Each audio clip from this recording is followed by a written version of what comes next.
Hello, this is Gunjan Bagla of Amrit, and today I am pleased to be speaking to my undergraduate classmate and friend and the CEO of Sepragen, Vinit Saxena. Vinit, thank you so much for joining us on this conversation. Gunjan, you're most welcome. I'm excited. We've known each other, for many years, long time ago. So it's nice to be sitting down and talking to you. Absolutely. And thank you. Yeah. So, Vinit, you're a chemical engineer. You founded Sepragen and you have over a dozen patents to your name. Recently, you've accomplished something very unusual and very meaningful in terms of providing a series of systems for the world's largest vaccine maker. Can you tell us a little bit about the product that you're shipping and what exactly it will do for your customer? Yeah, so we have a, reasonably many-year sort of relationship with Serum Institute, and we work with them on several projects. And so just by way of background, what our equipment does in bioprocessing is enables high purity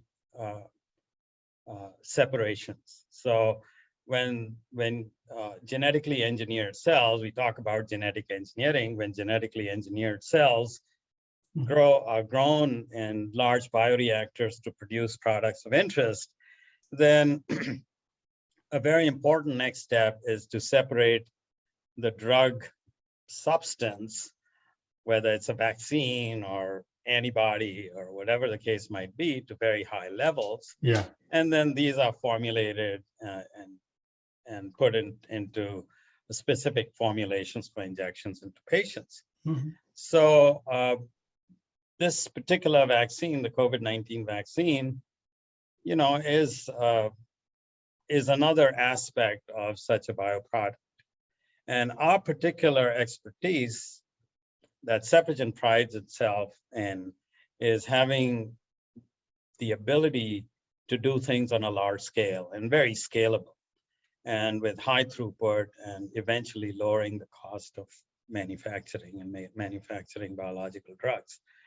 And our mission as a company is to provide tools and technology to biotech and biopharma companies, including vaccine companies, to enable them to scale up, go to large scales, do this much faster time to market, and lower the cost of making biological drugs, with the view of helping the health and well-being of people. So tell me a little bit about the scale now. How many vaccines per month or per year will Serum Institute be able to produce with your equipment? So we can only say what they've told us, and then beyond a certain level, we are bound by confidentiality parameters. But in broad strokes, if they are at 40 or 50 million doses per month, then this has the potential to ramp them up by as much as 5 times. As much as 5 times. So somewhere as much as 200 million doses a month, or what is that, 2.4 billion doses per year, since this pandemic is going to go on for a while, and we have much of the world to vaccinate beyond India and beyond the rich countries. So that's pretty amazing. And obviously, we are just supplying a piece of hardware. So I want to caveat that. Right. We are supplying a piece of hardware, there are consumables, there are other products that go into it. Of course. There's regulatory aspects. So, by no means are we supplying a turnkey solution. We are an important part of the whole process work. Right. Absolutely. Vinit, let me turn to another stream of thought here. You grew up in India, but you've lived in California for most of your adult life. Yes. I know you do business in many countries and many, multiple continents, but share with me a little bit about what it is like as a California company doing business with customers in India. If an American executive were to ask you for advice, if they were traveling to India or they were negotiating with a new Indian prospect, what would you tell them? how should they deal with an Indian business customer differently or uniquely or perhaps similarly to someone in the US or another country? I think by and large, the industry that we play in or that we serve, have customers that are pretty sophisticated. There are bureaucratic tendencies that are there. And, sometimes some things are slow walked just because of decision-making chains that tend to be longer than over here. Yeah. But I would say by and large, it's been fairly good. I think we work through a distributor or independent agents. Yeah. And, bringing those guys up to speed has been a little bit of a challenge. And I think once we were able to do that, then we were successful. So they had to take our lead, Right. And one of the tenets of our business is a special word we call integrity, which is that, your actions are aligned with your words. It Right. doesn't matter if it's a colleague or an engineer in the company or our customers. If we give our word, that's it. That means that's what we've committed to, 100%. Right. And whatever we say, we have to back it up. Otherwise, we say we screwed up, we apologize. This is how we are going to fix it. And that was a little difficult, because that sort of concept was new to some of these guys, where they were hedging, Arey, chalta hai, we'll do this, kal ho jayega, no. We said we are going to do something in 14 weeks. And when the guys called us up and said, well, can you do it in 12? I got a call at 11 o'clock at night, and they said, look, we are desperate. Lots of things are happening. Can you send this tomorrow? I said, the quality control is not finished. Yeah. But you know what? I'm going to go in tomorrow. I'm going to ask these guys, ask the team. They have to commit to it, and only then can I commit. And they said, well, move it up 1 week, but we are going to have to work around the clock. This is how we'll do it, blah, blah, blah. So I went to them and I said, well, we are going to ship on the 5th. And we got it done on the 5th. On the 4th, it was done. 5th, it was out of here.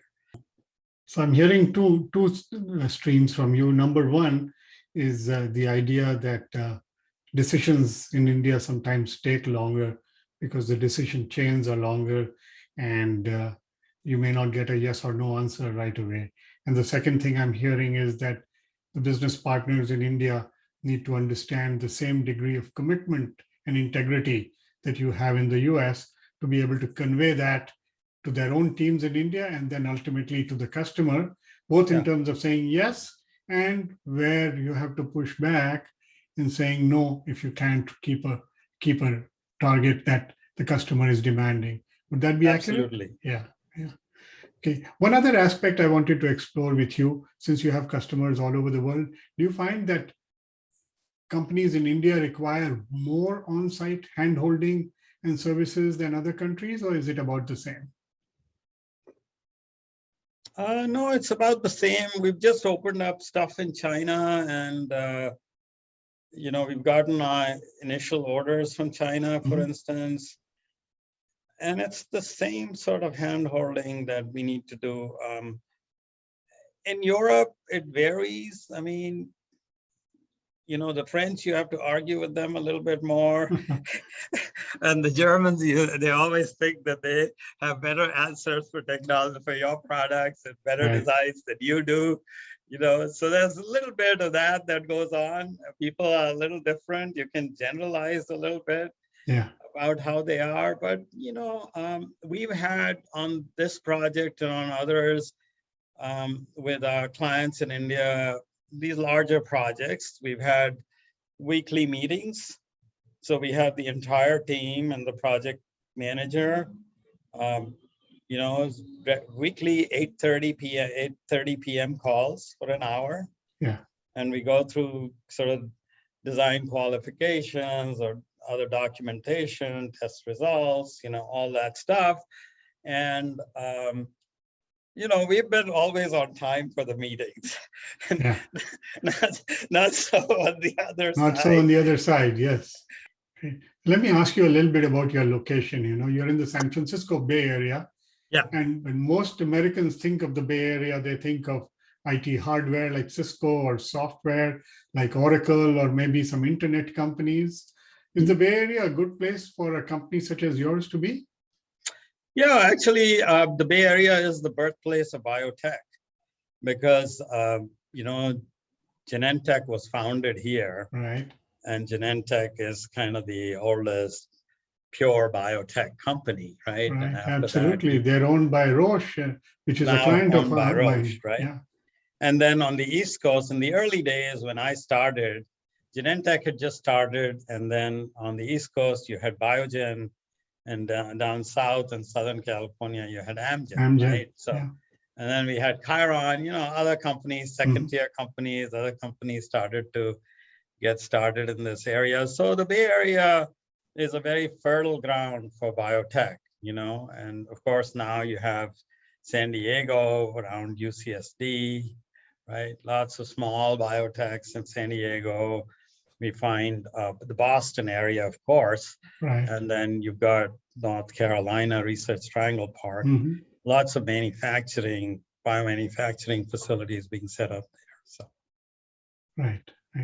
Okay, great. Thanks. Let me ask you a couple of personal questions, if that's okay. Sure. You seem to straddle two worlds, one of science and technology and one of being an entrepreneur. And it seems that you wear both hats very well. But tell me a little bit about how you strike a balance between the two. So I think I've been an ideas guy. And so I sort of got into the business used to work for some other companies and then came up with this new idea of doing something and really started the company in my garage, because I wanted to tinker and do whatever. And then,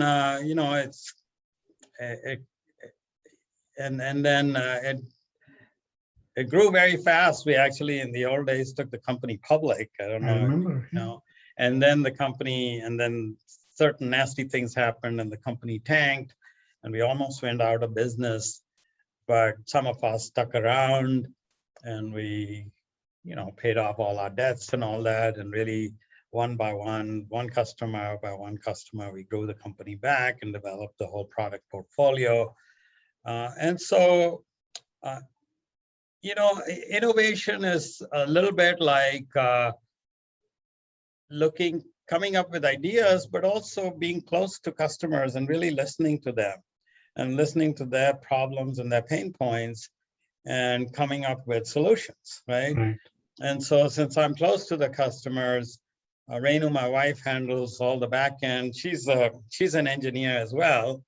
And so, she developed chromatography systems years ago at Varian, and the GCAMS system was one of hers. So she brought that into the company when she joined later and now runs all our manufacturing and design and development operations.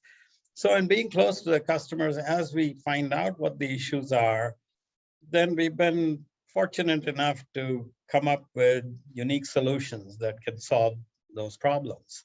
Thank you so much. It's been such a joy talking to you again, Vinit. Thanks very much. Thank you, Gunjan. It was a pleasure.